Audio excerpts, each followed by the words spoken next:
भारतीय इतिहास के तेजस्वी ज्ञानी, न्यायप्रिय, पर दुख काटनहार, या यूं कहें कि भगवान श्री राम के बाद कलयुग में उन्हीं के आदर्शों पर चलकर धर्म की रक्षा कर सनातन धर्म को पुनर्स्थापित करने वाले युग पुरुष, विराट व्यक्तित्व के पर्याय थे सम्राट वीर विक्रमादित्य।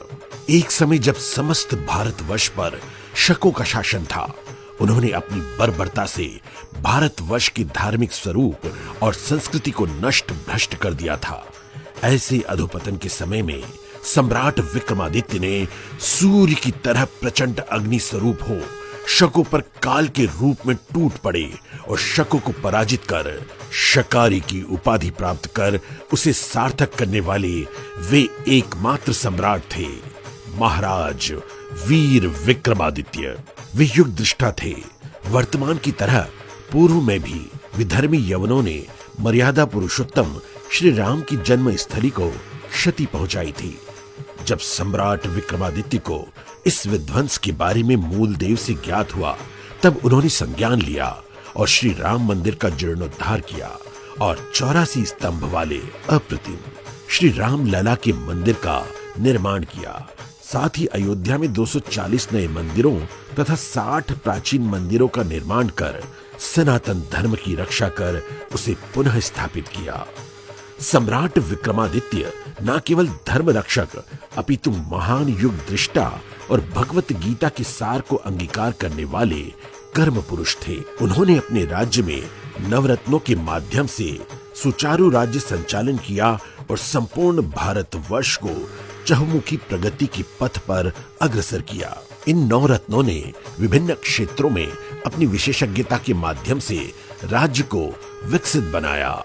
नवरत्न धन्वंतरी ने आयुर्वेद और चिकित्सा के क्षेत्र में महत्वपूर्ण योगदान दिया। वहीं नवरत्न क्षपणक जैन मुनि थे और उन्हें नीति शास्त्र का ज्ञाता माना जाता है। नवरत्न अमर सिंह एक प्रसिद्ध कोशकार थे। उन्होंने अमर कोश की रचना की। नवरत्न शंकु संगीत के विद्वान, गणितज्ञ और ज्योतिषी थे। नवरत्न वेताल भट्ट तंत्र मंत्र के ज्ञाता और वेताल कथाओं के रचयिता थे। नवरत्न घटखरपर कवि थे। उनकी रचनाएं घटखरपर काव्य और नीतिसार के नाम से जानी जाती है। नवरत्न कालिदास महान संस्कृत कवि और नाटककार थे, जिनकी रचनाएं अभिज्ञान शाकुंतलम और रघुवंशम प्रसिद्ध है। नवरत्न वराह मिहिर ज्योतिष के विशेषज्ञ थे और उन्होंने बृहद संहिता और पंच सिद्धांतिका जैसी पुस्तकें लिखी। वहीं नवरत्न वररुचि व्याकरण के ज्ञाता थे। उन्होंने पाणिनीय व्याकरण पर टीकाएं लिखी।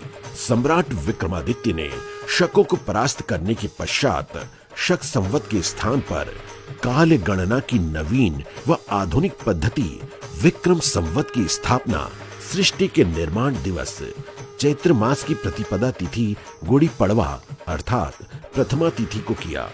वेद पुराण के अनुसार ऐसा कहा जाता है कि किसी भी संवत का निर्माण, स्थापना और संचालन वही कर सकता है जो कि पृथ्वी लोक पर सर्व ऋण से मुक्त हो। अर्थात सम्राट विक्रमादित्य पूर्ण तरह स्वयं और राष्ट्र को ऋण से मुक्त करवाया। इसीलिए उन्हें ऋण मुक्तेश्वर नाम से भी कई स्थानों पर संबोधित किया जाता है। सम्राट विक्रमादित्य की न्याय, सत्य, त्याग, क्षमा, शौर्य, बुद्धिमता और प्रजापालन की कई गाथाएं आज भी परंपरागत रूप से दादा दादी, नाना नानी आदि के माध्यम से लोक श्रुतियों के रूप में एक पीढ़ी से दूसरी पीढ़ी को स्थानांतरित होती आ रही है, जिसमें प्रमुख रूप से सिंहासन बत्तीसी, वेताल 25 उल्लेखनीय है। अपनी तपस्या के द्वारा उन्होंने 4 वीरों को प्राप्त कर उनको अपने वश में किया। वहीं वेताल जीवन पर्यंत उनके मित्र रहे। सम्राट विक्रमादित्य केवल एक राजा नहीं थे, अपितु धर्म नीति, अर्थशास्त्र, ज्योतिष, तंत्र मंत्र के ज्ञाता और कला मर्मज्ञ भी थे। उन्होंने गंधमादन ग्रंथ और अन्य ग्रंथों की रचना भी की। सम्राट वीर विक्रमादित्य एकमात्र ऐसे महान राजा हैं जो भूतो न भविष्यति इस उक्ति को सार्थक कर रहे हैं। ऐसे विराट युग पुरुष युगों में ही जन्म लेते हैं। जननायक गणनायक संवत प्रवर्तक सहसांक सम्राट विक्रमादित्य की